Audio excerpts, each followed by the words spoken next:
So ito, maglagay po tayo ng kanyang bushing, no, dito. So dapat nakasintro yung kuan ko na to. Nakuha ko na yung sintro mula dito papunta doon, at saka swing arm papunta naman dito sa puwet.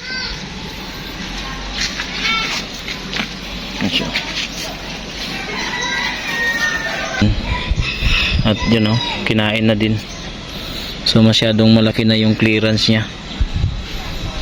So magkakat tayo ng bushing para ilagay natin dito.